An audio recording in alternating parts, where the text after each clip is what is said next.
ভাঙড়ে হসপিটাল কবে হবে এই প্রশ্ন আজ ভাঙড়ের আব্বাস সিদ্দিকী আসার পর মিডিয়া করে আব্বাস সিদ্দিকী স্পষ্ট জানিয়ে দিলেন, ভাঙড়ে আমি হসপিটাল তৈরি করতে চাই, কিন্তু কেউ জায়গা দিতে চায় না।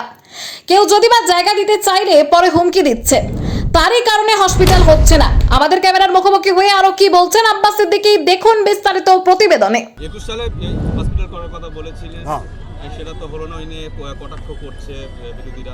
আমাকে তো এই তো সবাই মিলে বললো না, বুঝি আমরা জানি আপনি কেন করতে পারেননি। সবাই বললো ঠিক আছে, আমি মানুষকে বলে দিয়েছি সব ব্যাপারটা, আপনারা নিশ্চয়ই রেকর্ড করেছেন।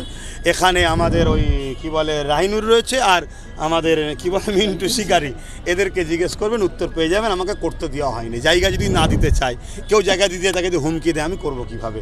এক নম্বর।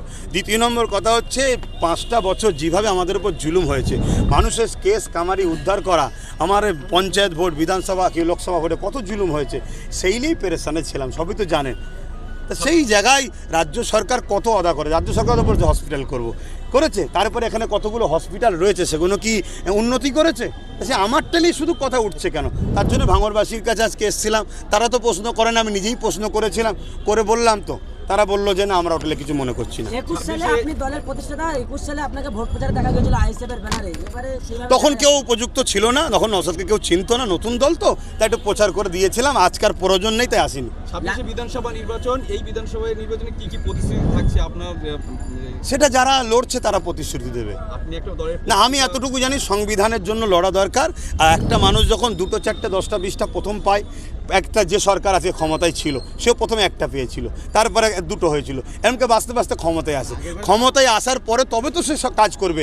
আমি ভেবেছিলাম হয়তো ভাঙড়ে আমি আমার যেটা কথা দিয়েছিলাম, জিতলে হয়তো করে দিতে পারবো, কিন্তু যে বাধা হয়েছে, তো সেই জায়গায় তাদের যে হ্যান্ডবিল আছে, যারা রাজনীতিতে এবারে প্রতিদ্বন্দ্বিতা করছে, নওশাদের কাছে গেলে সে আরও বেশি বলতে পারবে। আপনি এই কথা বলেছেন হসপিটালের কথা, এবারে কি 26-এ নওশাদকে বলবেন যে এই হসপিটাল করার কথা? আপনি সেটা নওশাদকে যে জিজ্ঞেস করেন, ওকে বলতে লাগবে না, বাচ্চা ছেলে নেই, ও বড় হয়ে গেছে। আচ্ছা, এই মিছিলগুলো শাসক দলের পক্ষ থেকে বলা হচ্ছে যে ধর্মীয় সভার নাম করে নওশাদকে প্রচার করা হচ্ছে, আইএসএফ করে ভোট প্রচার করা হচ্ছে। শাসক দল বলতে কাকে বলছেন? তৃণমূল কংগ্রেস, টিএমসি তখন শাসক দল নয় তো, এক্স হয়ে গেছে। কাকে বলছে শাসক দল? আপনি বলুন, দলের নাম বলুন। টিএমসি। টিএমসিকে জিজ্ঞেস করুন রেড রোডে গিয়ে কেন রাজনীতি করতে যায়? ইফতার পার্টির নামে রাজনীতি করে কেন? মসজিদে ঘুমটাতে মমতা ব্যানার্জি ঢোকে কেন? কেন রাজনীতির ব্যানারে দাঁড়িয়ে বললো কোরআন শেষে আমার উন্নতি শেষ হবে না? কেন রাজনীতির নামে দুর্গা কি বলে এখানে নিউ টাউনে মসজিদ বাধা দিয়ে আর মন্দির তৈরি করছে? কেন দীঘাতে মন্দির করছে? বলুক।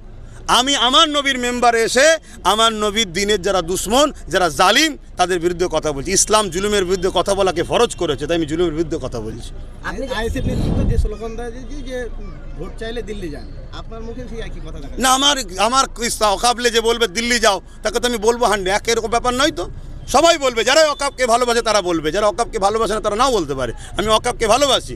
আমার অকাবের আন্দোলনের সময় আপনি বলেছিলেন দিল্লি চলে যান, তা আমি বলবো না এখন? আমার দিন এসেছে যে আপনি ভোট চাইবেন না, আপনি দিল্লি যে চলে যান। দিল্লি যে চান, ভোট নেবেন বাঙালির, আর আন্দোলনে দিল্লি দেখাবেন।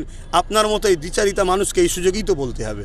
যেটা আমি অকাপের পক্ষে দাঁড়িয়ে বলেছি, অত অসুবিধে কী আছে? কোরআন সুন্নাহ হারাম হয়ে গেছে নাকি? তো কোরআন সুন্নাহ যখন হারাম হয়নি, কোন কে কি বলছে ওসব কথা আমার দেখার তো দরকার নেই।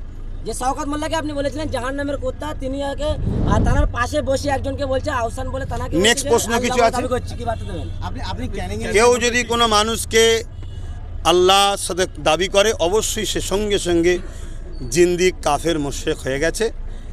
এ অনেক আগে থেকেই আরও অনেককে করছে। আমি একটাই কথা বলবো, আমার আল্লাহ নিয়ে, আমার দিন নিয়ে, আমার ইসলাম নিয়ে এত ব্যঙ্গ করা হচ্ছে, এর জন্য দোষী আমরা মুসলমান, আমরা দোষী, আমরা সচেতন নয়, তাই ওরা রাজ ক্ষমতা নিয়ে আমার দিনকে মিটাচ্ছে।